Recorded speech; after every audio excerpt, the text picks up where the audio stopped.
आइए जानते हैं आज की कुछ अंतर्राष्ट्रीय खबरों को। पहले एक नजर आज की हेडलाइंस पर। विधायकों की बैठक में नहीं बन पाई सहमति, अब कांग्रेस आलाकमान तय करेगा सीएम का नाम। इस राज्य में चक्रवाती तूफान ने ली एंट्री, शुरू हुआ जोरदार बारिश का दौर। 2 पार्षदों के साथ दिल्ली कांग्रेस के उपाध्यक्ष अली मेहदी शाम को आप में गए, देर रात लौटे। अर्पणा यादव ने भाभी डिंपल यादव को दी जीत की बधाई। राजस्थान में पाक रेंजर्स की फायरिंग का बीएसएफ ने दिया मुंहतोड़ जवाब, कोई हताहत नहीं। रूस का बयान, हम भारत के साथ तब भी रहेंगे जब अमेरिका और रूस खिलाफ थे।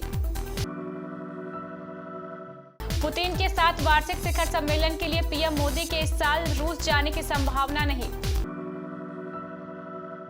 एफडी पर मिल रहा 9% का जोरदार ब्याज। बेटी राहा को लेकर रणबीर कपूर को खाए जा रही ये चिंता। और नेमार ने गोलकीपर को छक्का, नेट को चीरा। हिमाचल प्रदेश में मुख्यमंत्री पद को लेकर कांग्रेस में सर्वसम्मति नहीं बन पा रही है। शिमला में आयोजित कांग्रेस विधायक दल की बैठक में इकरार नहीं हो पाने की वजह से पार्टी हाईकमान के पाले में गेंद डाल दी गई है। सूत्रों के मुताबिक विधायक दल की बैठक में एक लाइन का प्रस्ताव पारित किया गया है कि मुख्यमंत्री का फैसला कांग्रेस आलाकमान करे। विधायक दल की बैठक खत्म हो गई। अब केंद्रीय ऑब्जर्वर सभी विधायकों से 1-to-1 मुलाकात कर रहे हैं। इसमें पहले दिन भर नए सीएम के नाम को लेकर माथापच्ची चलती रही। यही वजह है कि कई घंटे की देरी के बाद विधायक दल की बैठक शुरू हो सकी।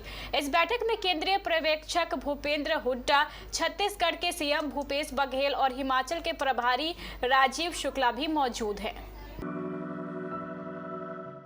इस साल सर्दियों के पहले चक्रवाती तूफान मैडूस ने शुक्रवार देर रात तमिलनाडु में दस्तक दे दी, जिसके चलते राज्य के मल्लापुरम और तटीय इलाकों में जमकर बारिश हुई। मौसम विभाग का कहना है कि चक्रवाती तूफान अभी जारी है, जिसके चलते राज्य में तेज बारिश का दौर फिलहाल 1-2 दिन चलता रहेगा।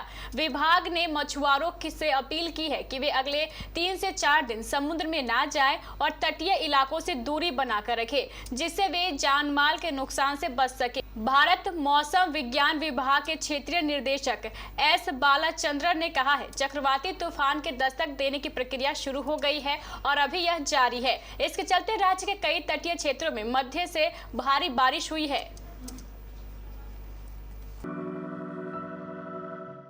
राजनीति में कब क्या हो जाए कुछ कहा नहीं जा सकता। शुक्रवार शाम को दिल्ली कांग्रेस के उपाध्यक्ष अली मेहदी ने मुश्ताकाबाद विधानसभा के 2 नवनिर्वाचित पार्षदों के साथ आम आदमी पार्टी में शामिल हो गए थे, लेकिन देर रात अली मेहदी ने ट्विटर पर ट्वीट करते हुए वीडियो जारी करके अपनी गलती के लिए माफी मांगी और कहा कि मैं राहुल गांधी जी का कार्यकर्ता हूं और कांग्रेस में ही था, कांग्रेस में ही रहूंगा। मुझसे बहुत बड़ी गलती हुई, इसके लिए माफी मांगना चाहता हूं। अली मेहदी ने वीडियो ट्वीट करके उन 2 नवनिर्वाचित महिला पार्षदों के भी कांग्रेस में वापसी की बात कही, जिनको उन्होंने अपने साथ शुक्रवार शाम को आम आदमी पार्टी में शामिल कराया था।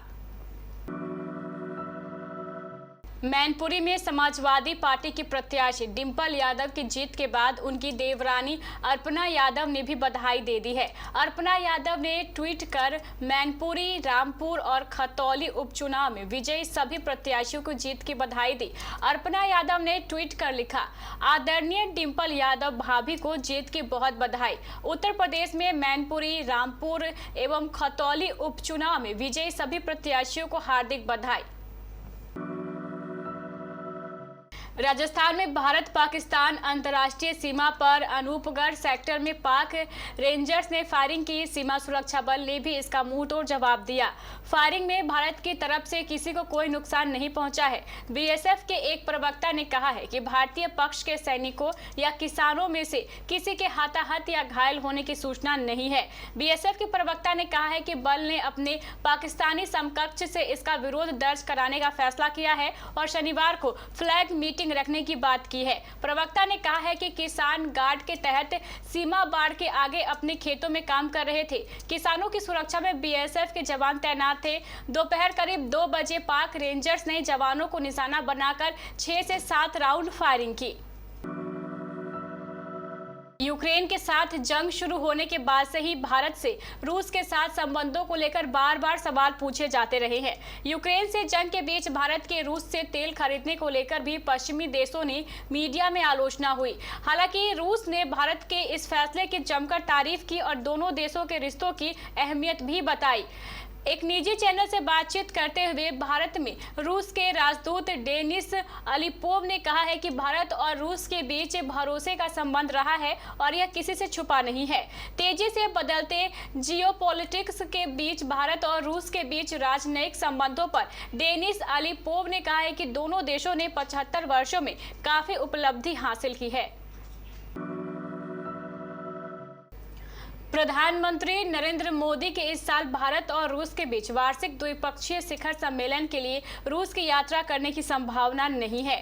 सरकारी सूत्रों से पता चलता है कि इंडोनेशिया के बाली में G20 शिखर सम्मेलन के लिए पीएम मोदी की यात्रा इस साल उनकी आखिरी विदेश यात्रा थी। अमेरिका की ब्लूमबर्ग न्यूज ने सूत्रों के हवाले से कहा है कि पीएम मोदी इस साल व्लादिमीर पुतिन के साथ वार्षिक शिखर वार्ता नहीं करेंगे। ऐसा वो यूक्रेन युद्ध और उसमें परमाणु हथियारों के इस्तेमाल की पुतिन की धमकी के मद्देनजर करेंगे। हालांकि पीएम मोदी और पुतिन सितंबर में उज्बेकिस्तान में हुई शंघाई सहयोग संगठन शिखर सम्मेलन के दौरान अनौपचारिक रूप से मिल चुके हैं। भारतीय रिजर्व बैंक ने एक बार फिर से रेपो रेट में इजाफा किया है। रेपो रेट में 0.35% की हुई बढ़ोतरी के बाद बैंकों ने अपने कर्ज महंगे करने शुरू कर दिए हैं। साथ ही आने वाले दिनों में देश के बैंक फिक्स डिपॉजिट पर ब्याज दर भी बढ़ा सकती है, लेकिन एक बैंक सीनियर सिटीजन के लिए फिक्स डिपॉजिट पर जोरदार ब्याज दे रहा है। अगर आप सीनियर सिटीजन हैं तो unit small finance bank limited की फिक्स डिपॉजिट स्कीम में निवेश कर शानदार ब्याज हासिल कर सकते हैं। रणबीर कपूर और आलिया भट्ट हाल ही में एक बेटी के माता पिता बने हैं। दोनों ने अपनी नन्ही परी का स्वागत इस साल 6 नवंबर को किया था। आलिया और रणबीर ने बेटी का एक खूबसूरत नाम राहा रखा है। नए पापा बने रणबीर बेटी की कंपनी एंजॉय करने के बजाय उसे लेकर परेशान है। एक्टर ने हाल ही में बेटी को लेकर अपने सबसे बड़े डर का खुलासा किया है। रणबीर कपूर सऊदी अरब के जिहाद शहर में आयोजित रेड सी इंटरनेशनल फिल्म फेस्टिवल का हिस्सा बने, जहां बात करते हुए एक्टर ने पैराहुड पर बात की और बेटी राहा को लेकर अपनी सबसे बड़ी चिंता का खुलासा किया। एक्टर ने बताया है कि उन्हें लगता है कि पिता बनने में उन्होंने देरी कर दी। इस वक्त वह 40 साल के हैं, लेकिन जब उनकी बेटी 20 या 21 की होगी तो वह 60 साल के हो जाएंगे। क्या उस वक्त वह अपने बच्चे के साथ फुटबॉल खेलने के लायक रहेंगे? क्या वह उसके साथ भाग दौड़ कर पाएंगे?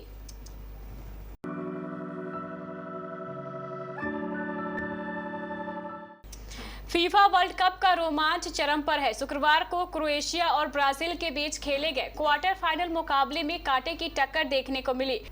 इस मुकाबले में फुल टाइम तक दोनों टीमें गोल नहीं कर सकी, लेकिन पहले एक्स्ट्रा टाइम में स्टार फुटबॉलर नेमार ने ऐसा गोल दागा कि दुनिया दंग रह गई। ये नज़ारा 105वें मिनट में देखने को मिला। क्रोएशिया के फुटबॉलर गेंद को रोकने के लिए फील्डिंग जमाए हुए खड़े थे। इतने में नेमार बॉल को पैरों में घुमाते हुए आगे बढ़े। उन्होंने शानदार पास दिया और फिर तेजी से आगे चले गए। उन्हें पूरा यकीन था कि जैसे ही बॉल उनके पैरों में आएगी वे गोल दाग देंगे। हुआ भी यही। जैसे ही नेमार को लुकास से पास मिला, वह क्रिस्टियानो के फुटबॉलर्स को छकाते हुए इतनी तेजी से आगे बढ़े कि उन्हें रोकना मुश्किल हो गया।